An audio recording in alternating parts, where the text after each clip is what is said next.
మనం శాంతంగా సవ్యంగా పరిష్కరించుకోవాలి, ఉద్రేక పడకూడదు. దేవయ్య గారు, మీరు చెప్పేది ఏదో చెప్పండి. ప్రెసిడెంట్ గారు, విశ్వరూపం గారు రోజు రోజుకి ధరలు పెంచేసి మమ్మల్ని నానా బాధలు పెడుతున్నారు. ఇంకా మీరే రక్షించాలి. అయ్యా ప్రెసిడెంట్ కేశవరావు గారు, తమరు అనుగ్రహిస్తే ఒక చిన్న మనవి. చెప్పండి. ఈ ధరల పెంపకం ఉంది చూశారు, ఇది నా ప్రయోజకత్వం ఏమీ కాదు. పట్టమాసాల్లో ఉన్నారే పెద్ద పెద్ద ప్రజాసేవకులు, వాళ్ళు రాత్రింబగళ్ళు కష్టపడి ధరలు పెంచుకొస్తున్నారు. అదే ధరలు కొనుక్కొచ్చి నేను మీకు అమ్ముతున్నాను. బురద రోడ్లంబడి నానావస్థలు బడి మోసుకొచ్చినందుకు ఒక 5 పైసలు ఎక్కువ అడుగుతున్నాను. అది నేరమేనా? తమరే చెప్పండి. విశ్వరూపం గారు చెప్పిన మాట నిజమే. పట్టణంలోనే ధరలు పెంచి అమ్ముతుంటే పాపం ఆయన మాత్రం ఏం చేస్తాడు? ఏదో బ్లాక్ మార్కెట్ లో కొని మనందరి కోసం కష్టపడి అమ్ముతున్నాడు ఆయన. ఆహాహాహా, కేశవరావు గారు ఎంత మంచి మాట సెలవిచ్చారు. అసలు ఈ జిల్లా మొత్తం మీద మనిషి అంటే కేశవరావు గారే మనిషి. అది సరే, మనం ఈ చిక్కుల్లో నుంచి బయటపడి ప్రజలందరూ సుఖంగా బ్రతకాలంటే ఒక్కటే మార్గం. విశ్వరూపం గారిని కూడా ఇక ఆటే కష్టపెట్టి ఏం లాభం లేదు. మనమే ఒక కోఆపరేటివ్ స్టోర్స్ పెట్టుకోవడం మంచిది. మళ్ళీ అదెందుకు? నా కొట్టుందిగా. అలా కోఆపరేటివ్ స్టోర్స్ ప్రారంభించుకోగలిగినాడు గవర్నమెంట్ వారు సరుకులన్నీ మనకు సరసమైన ధరలకు సప్లై చేస్తారు. అవి అందరూ కూడా సమానంగా పంచుకోవచ్చు. అది విషయం. అమ్మ కేశవరావు, కోఆపరేటివ్ స్టోరే కావాలి. ఈ సొసైటీల గురించి మీకేం తెలుసయ్యా? గోంగూర ముందు అందరి దగ్గర డబ్బు బాగా వసూలు చేస్తారు. ఆ తర్వాత కమిటీ మెంబర్లుగా తయారై వచ్చిన సరుకంతా బ్లాక్ లో అమ్ముకొని మేడలు కట్టుకుంటున్న సంగతి మనం ఎన్ని చోట్ల వింటం లేదు. ప్రజాసేవ చేస్తామంటూ వచ్చి ప్రజాధనాన్ని దోచుకునే దుర్మార్గులు లేరని నేను అంటం లేదు. కానీ ప్రజలందరూ స్వార్థాన్ని మరచి అందరూ ఒక్కటై నిలబడ్డ నాడు ఏ మోసానికి అవకాశం ఉండదు.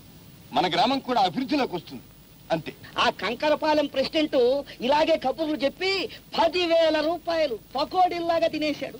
బాగా వింటున్నారా? అయ్యగారు బాంబులు లాంటి మాటలు మాట్లాడేసేస్తున్నారు. అంటే మా కోఆపరేటివ్ స్టోరే కావాలి. కొట్టు నశించాలి.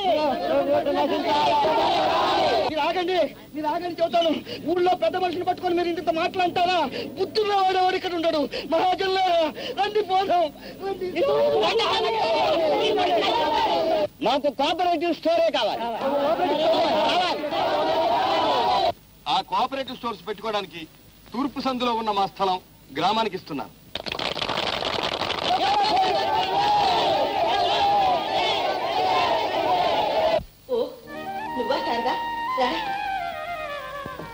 ఏమ్మా, అరగంట నుంచి పిలుస్తున్నాను. ప్రెసిడెంట్ గారు భార్యవనా? మేడకి కూర్చున్నా? చాలేవే, ఊరి నుంచి ఎప్పుడు వచ్చావు? నిన్ననే. శ్రావణ శుక్రవారం నూనె వస్తున్నాను, నువ్వు త్వరగా వచ్చేసేయాలి. అలాగే, ఇంట్లో పనులన్నీ త్వరగా ముగించుకుని. నీకేం పనులు లేవే, ఇంట్లో నువ్వు మీ ఆయనగా ఉండేది. పిల్ల పీచు ఏ బాదరబందీ లేదు. అదృష్టవంతురాలు. ఏం అదృష్టవంతురాలు లేమ్మా. కాయ కాసినప్పుడే చెట్టు బ్రతుకు సార్థకం అవుతుందంటారు. మా సీతమ్మ ఈ పాటికి 4 పిల్లల తల్లి కావాల్సింది. ఆ దేవుడికి ఎందుచేత దయ రాలేదో ఏమిటో.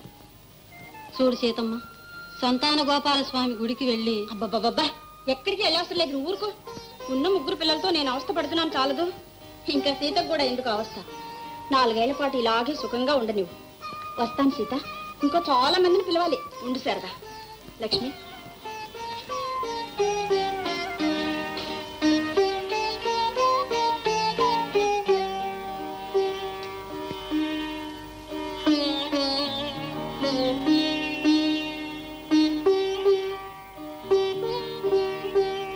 ఇవ్వండి పాలు తీసుకో. అక్కడ ఏమండి, ఇంత ప్రొద్దుపోయే వరకు మీరు మేలుకుని కూర్చుంటే ఆరోగ్యం పాడవదు. 11 అయింది. అవన్నీ రేపు చూసుకోవచ్చు, కానీ పాలు తాగి వెళ్ళి పడుకోండి. నీకు తెలియదు సీత, ఈ కాగితాలన్నీ రేపు పోస్టులో వెళ్ళాలి. మన ఊరికి ఒక కోఆపరేటివ్ సొసైటీ రాబోతుంది. మన వాళ్ళంతా ఎంత పట్టుదలగా ఉన్నారో తెలుసా? ఇక బ్లాక్ మార్కెట్, కల్తీ సరుకు గొడవే ఉండదు. ముందు పాలు తీసుకోండి.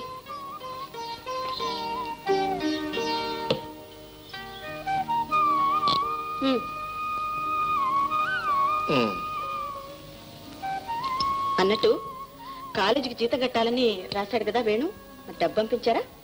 అవును రాశాడు, మర్చిపోయాను. ఈ పంచాయతీ గొడవల్లో పడి ఇంకా సంసారమే మర్చిపోయేలాగున్నారు మీరు. అందుకనేగా మన కుటుంబ పంచాయతీకి నిన్ను ప్రెసిడెంట్ గా చేసింది. ఇదిగో సీత, మన వేణుకి వదినవైన, తల్లివైన, తండ్రివైన, అన్నవైన అన్ని నువ్వే. రేపే మనీ ఆర్డర్ పంపించు. బాగానే ఉంది. చెప్పినందుకు ఇదా శిక్ష? కాదు, నన్ను కట్టుకున్నాను. చాలండి.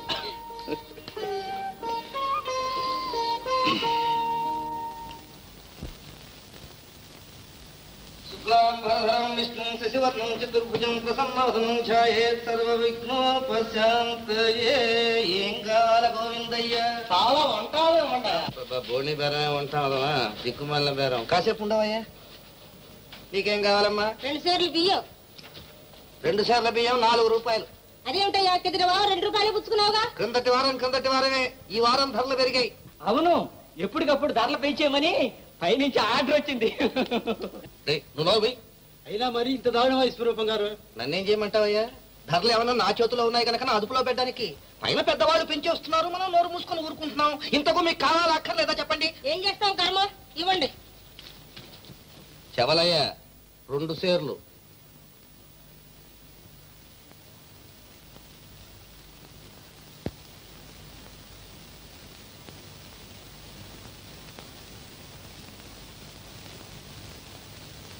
చెవలయ్య 1/2 సేరు. ఏట్లకి బొత్తిగా కంట్లో నలకైపోయావు.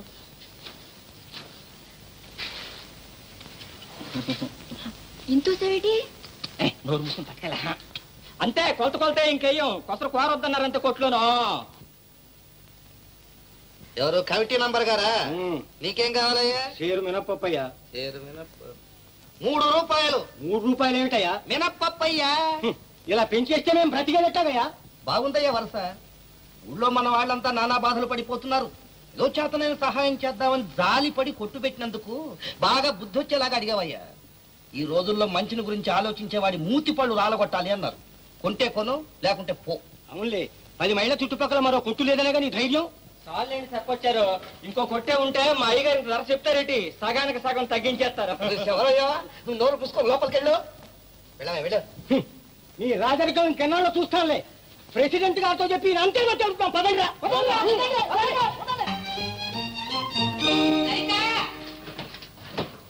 ఇంకా నువ్వు తెమ్మలేదే? ఎప్పుడు ఇంతే, నువ్వు తొందరగా రావే. అయిపోయిందమ్మా, వస్తున్నాను. భద్రా, ఏమిటండి? ఇంకా కాంతమ్మ గారింటికి వెళ్ళేదే? నేను వెళ్ళడానికి సిద్ధంగా ఉన్నా. ఇంకా మీ అమ్మాయి గారు ముస్తాబ్ అవ్వలేదు. ఏంటి? వెళ్తా ఇదిగో పేరెంటంలో శనగలు ఇస్తారు. అవి కాస్త వేయించుకు తినేవు. ఎండబెట్టి తీసుకొచ్చి కొట్లో పోయి అమ్ముకుంటాను. ఆ మాత్రం నాకు తెలుసు. భద్రా, కాస్త మంచినీళ్ళు ఇవే. అక్కడున్నా ముంచు తాగండి. అబ్బా, నీ చేత్తో ఇవే.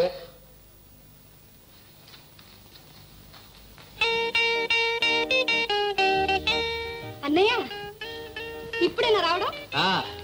దిక్కుమాల ప్రయాణం. నిన్న బయలుదేరితే ఈ వాడు తెలియదు కప్పలాగా. ఈ పాటికి లండన్ 2 సార్లు వెళ్ళి రావచ్చు. పాపం, అంత అలసిపోవాలన్నమాట. అయితే కాలేజీకి సెలవులు ఇచ్చేసారా అన్నయ్య? ఇప్పుడెక్కడ సెలవులమ్మా? ఓహో అదా. లలిత, వేణు వచ్చే నెలలో గాని రాడు. ఓ అన్నయ్య, ఏమిటా మాటలు? నా దగ్గర నీ దబాయింపు. లలిత, నీ ప్రేమాయణం అంతా నేను ఎప్పుడో కనిపెట్టేశాను. అప్పపా, నాన్న ఉంటారన్నయ్య? నాన్న ఇంట్లోనే ఉన్నాడా? మరి పెంకులు అవి ఎగిరిపోలేదే? అమ్మగారు కూడా ఇంట్లోనే ఉన్నారండి. లేకపోతే మీరు అన్నమాట కరకట్టారు. అబ్బాయి వచ్చాడే, ఇదేనట్టు రావటం? అవునన్నా. ఎవరైనా ఇట్టా చిక్కిపోయావే? కాస్త ముందుగా ఉత్తరం రాస్తే చెవలైన స్టేషన్ పంపించడానికే టైం ఏదమ్మా. హడ్డిలిపై కంగారుగా బయలుదేరి వచ్చాడు. హళ్ళిపోవడం ఎందుకు రా? మేము బాగానే ఉన్నాగా. అది కాదు నాన్న, పరీక్షకు డబ్బు కట్టాలని ఎన్ని ఉత్తరాలు రాసినా పంపకపోతే ఏం చేయను? అటు పరీక్ష ఇటు డబ్బు, అటు పరీక్ష ఇటు డబ్బు. డబ్బు పంపరా? మరి పంపానని చెప్పా కదండి. ఇదొక పరీక్ష నాకు. అదేనే పంపుదామని అనుకుంటున్నాను. ఇంతలోకే సోమయ్య వచ్చి ఎక్కువ వడ్డీ ఇస్తా అన్నాడు. సరే, వచ్చే వారం వీడికి పంపించవచ్చు కదా అని ఆ డబ్బా సర్దేశాను. ఏమైనట్టుగానే ఉంది. మీకు వడ్డీ వ్యాపారం ఎక్కువ, అబ్బాయి చదువు ఎక్కువ. పంపకే చదువే ఎక్కువ. ఒరే అబ్బాయి, నేను వెళ్ళొచ్చిన తర్వాత డబ్బిస్తాను. ముందు నువ్వు లోపల వెళ్ళి స్నానం చేయి. ఏమండదు, ఆయ్. కుంపడ మీద నీళ్లు పెట్టాను. కాఫీ కలిపి అబ్బాయికి ఇచ్చి మిగతాది మీరు తాగండి. చిత్తం. ఏమై వెళ్తామా? తొందరగా రావే, ప్రయాణం అంతా వచ్చి ఉంటారు. రారా. అయ్యగారు కాఫీ బ్రహ్మాండంగా కాస్తారండి. అందులో ఏ సందేహం లేదురా. కానీ అబ్బాయి తాగిన తర్వాత మిగతాదే మనకు. కూర్చోండి.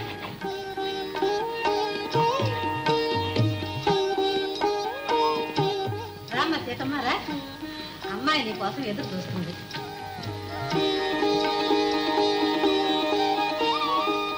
అబ్బాయికి ఏం పేరు పెట్టారు పిన్ని గారు? రవికుమార్.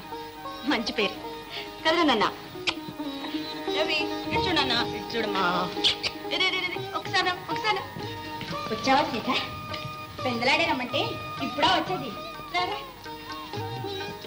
ఎవరమ్మా ఆవిడ మీ అమ్మాయితో అంత కలుపు కొలుతనంగా ఉంది సీతమ్మ గారని మన ప్రెసిడెంట్ గారి భార్య ఆయన తగ్గ ఇల్లాలు ఇల్లాలు ఇటుక రాయి మంచి మనుషులు మురిసిపోతున్నావు గాని ఇలా పిల్లవాడిని ఎవరి చేతికి పడితే వాళ్ళ చేతికి ఇవ్వకూడదు గుడ్రాలు ముగ్గు పెట్టుకుంటే బిడ్డలు కాస్త గడ్డలా ఇవ్వకుంటారు వెళ్ళి కాస్త దృష్టించు చాలేవమ్మా మహా చెప్పొచ్చావు ఇది నాలుక తాటి పట్టే ఎవరికి తాటి పట్టిన తర్వాత నీకే అర్థం అవుతుంది ఏమమ్మా ఇవాళ ఏమైనా వాయిదా ఇవ్వడం ఉందా లేదా మేము ఇంకా బోర్డు నీళ్ళకి పేరెంట్ అని ఇదిగో ఇచ్చేస్తున్నాను భద్రమ్మ గారు ముందు ఆయన మా చేతికి ఇవ్వాలని అవ్వా అవ్వా ముందు ఆయన పిల్లా పీసు లేని వాళ్ళకి ఇచ్చుకుంటారా నిశ్చేపల్లా పిల్లలు ఉన్నవారి ఇలాంటి పొరపాటు పని మరెప్పుడు చేయదు భద్రమ్మ గారు సీత